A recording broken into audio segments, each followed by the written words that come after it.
الحمد لله وحده والصلاة والسلام على من لا نبي بعده أما بعد فأعوذ بالله من الشيطان الرجيم بسم الله الرحمن الرحيم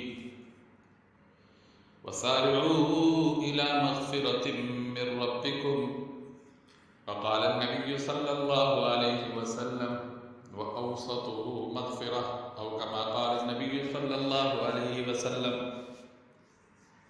رمضان کا پہلا عشرہ جو رحمت کا تھا وہ گزر گیا. اس عشرے میں ہم نے کیا کھویا کیا پایا یہ ہم میں سے ہر ایک بندہ بخوبی جانتا ہے. ایک اعتبار سے جو عشرہ رحمت کا گزر گیا وہ زندگی میں پھر دوبارہ نہیں آ سکتا. دوسرا عشرہ جس کو حضور نبی کریم صلی اللہ علیہ وسلم نے مغفرت کا عشرہ فرمایا. پہلے عشرے میں اللہ کی رحمتیں عام ہوتی ہیں اور اس دوسرے عشرے میں اللہ کی مغفرت عام ہو جاتی ہیں. بہانے بہانے پر اللہ اپنے بندوں کے مغفرت کے فیصلے فرماتے ہیں. ایک ہے اللہ کی طرف سے مغفرت کا مل جانا اور ایک ہے بندہ خود مغفرت کا طالب بن کر مغفرت اللہ سے مانگے. صبح مانگے، شام مانگے، ہر وقت مانگے. تو یہ جو دوسرا طریقہ ہے جب اللہ کی طرف سے اعلان ہوتا ہے کہ میری مغفرت تم سب کے لیے ہے، تو پھر مجھے اور آپ کو چاہیے یہ کہ ہم اس ہفتے کو، اس عشرے کو اپنے لیے خصوصی طور پر اس اعتبار سے خاص کر لیں کہ ہم روزانہ کے اعتبار سے اپنے رب سے معافی مانگیں. قرآن کریم میں اللہ خود ارشاد فرماتے ہیں وَسَارِعُوا إِلَى مَغْفِرَةٍ مِّن رَبِّكُمْ، کہ ایک ہے مغفرت مانگنا اور ایک ہے مغفرت کی طرف دوڑ لگانا اور ایک دوسرے سے آگے بڑھنے کی کوشش کرنا. جیسے دنیاوی اعتبار سے ہم ایک دوسرے سے آگے بڑھنے کی کوشش کرتے ہیں، تو ان 10 دنوں میں میری اور آپ کی کوشش ہو کہ ہم ہر وہ عمل کریں جس عمل پر مغفرت کا وعدہ ہے. ہم ہر اس عمل کی طرف قدم بڑھائیں جس عمل پر مغفرت کا وعدہ ہے. ہر وہ کام کرنے کی کوشش کریں جو کام مغفرت، اس پر مغفرت کا وعدہ ہے. خصوصاً حضور نبی کریم صلی اللہ علیہ وسلم نے جو اس عشرے کی دعا مجھے اور آپ کو سکھلائی ہے، اس دعا کا خصوصی طور پر اہتمام ہو. احادیث میں وہ دعا ہے اور مشہور ہے استغفر اللہ ربی من کل ذنب واتوب الیہ، یا استغفر اللہ ربی تعالی من کل ذنب واتوب الیہ.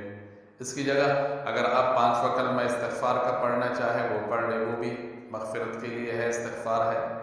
اسی طرح جو سید الاستغفار ہے بخاری کی روایت میں حضور نبی کریم صلی اللہ علیہ وسلم نے اس کے بارے میں فرمایا کہ جو بندہ صبح کو اس یقین کے ساتھ سید الاستغفار پڑھتا ہے، شام سے پہلے اگر اس کی موت آ گئی تو اس کو شہادت کی موت کا درجہ ملے گا. اس طرح شام کو پڑھتا ہے تو اگر صبح تک اس کی موت آ گئی تو صبح تک اس کی موت آ گئی تو تب بھی اس کو شہادت کا ثواب ملے گا. اللہم انت ربی لا الہ الا انت خلقتنی. آج کل کی جو نماز حنفی ہے یا آج کل کے جو بچے مدارس میں پڑھ رہے ہیں وہ سید الاستغفار ہی یاد کر رہے ہیں، وگرنہ عام جگہ سے جو ہے یہ سید الاستغفار دعا مل جاتی ہے. تو اس بات کا اہتمام ہو. حضور نبی کریم صلی اللہ علیہ وسلم نے خود توبے کا کتنا اہتمام فرمایا. حدیث میں آتا ہے صلی اللہ علیہ وسلم انی لاستغفر اللہ فی کل یوم 100 مرہ 70 مرہ 100 مرہ، کہ حضور نبی کریم صلی اللہ علیہ وسلم روزانہ کی ترتیب سے عام دنوں میں اپنے رب سے 100 بار 70 بار اور 100 بار جو ہے وہ معافی مانگتے ہیں.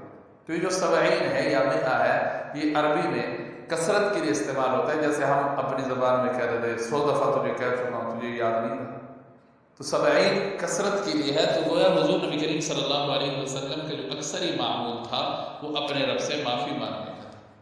تو میں اور آپ بھی اس بات کا اہتمام کریں. اور دوسرا، اس آج کا جو دن ہے خصوصی طور پر ان بچیوں کے لیے جن کے والدین رشتے کی وجہ سے پریشان ہیں، جن کے والدین کو پریشانی لاحق ہے، تو ہمارے اکابرین میں سے حضرت مفتی محمد رفیع عثمانی صاحب دعوت برکاتہم دارالعلوم کراچی کے صدر ہیں، انہوں نے رشتے کے لیے ایک وظیفہ بتلایا ہے جو آج کے دن کے لیے ہے، یعنی 11ویں روزے اور 12ویں شب کو یہ وظیفہ کیا جاتا ہے۔ تراویح کے بعد کیا جائے یا تہجد کے بعد کیا جائے، ذرا غور سے سن لیا جائے اور اس کا اہتمام کر لیا جائے۔ باقی یہ جو اعمال ہوتے ہیں ایک وسیلے کا درجہ اختیار کر جاتے ہیں، اور ہمیں اپنے اکابرین پر اعتماد ہے، اور جو عمل ہے وہ عمل ہے بھی ایسا جو حضور نبی کریم صلی اللہ علیہ وسلم کو ایصال ثواب کیا جاتا ہے۔ تو بہت امید ہے رب کے در سے کہ اس عمل کی وجہ سے اس کے قبول ہونے کے بعد انشاءاللہ معاملے میں آسانی ہوگی۔ سب سے پہلے اس عمل کا جو آغاز ہے اس میں 2-3 کام کرنے ہوتے ہیں۔ پہلا یہ کہ ہم سب سے پہلے 101 بار درود ابراہیمی پڑھیں، پھر 12 رکعت نفل پڑھنے ہوتے ہیں، 2 کر کے پڑھنے ہیں۔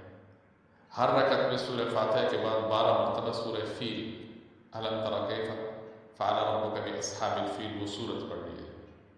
اور نمبر 3 پر پھر 101 بار درود ابراہیم، پھر پورے عمل کا ثواب حضور نبی کریم صلی اللہ علیہ وسلم کو پہنچا دیا جائے۔ پھر بعد میں 5 منٹ پوری یقین کے ساتھ جو ہے دعا کر لی جائے اور کسی سے بات کیے بغیر سو جائے، تو انشاءاللہ اللہ کی رحمت سے امید ہے کہ جو پریشانیاں ہیں اور خاص طور پر رشتے کے معاملے جو پریشانی ہے، اللہ اس پریشانی کو جو ہے وہ دور فرما دیں۔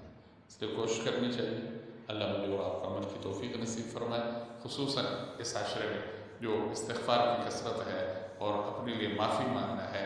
یہ نہ ہو کہ عشرہ پورا ختم ہو جائے اور میرے اور آپ کے بارے میں معافی کا اعلان نہ ہو، تو بہت بڑی محرومی ہوگی۔ اپنے رب سے اپنے آپ کو معاف کروانا ہے، یقین آ جائے بندے کو کہ میرے رب نے مجھے معاف کر دیا ہے۔ جب تک مجھے اور آپ کو اپنے بارے میں یقین نہیں ہوگا، اس وقت تک ہم انشاءاللہ اپنے رب سے مانگتے رہیں گے۔ اللہ سب کو توفیق عمل نصیب فرمائے۔ وآخر دعوانا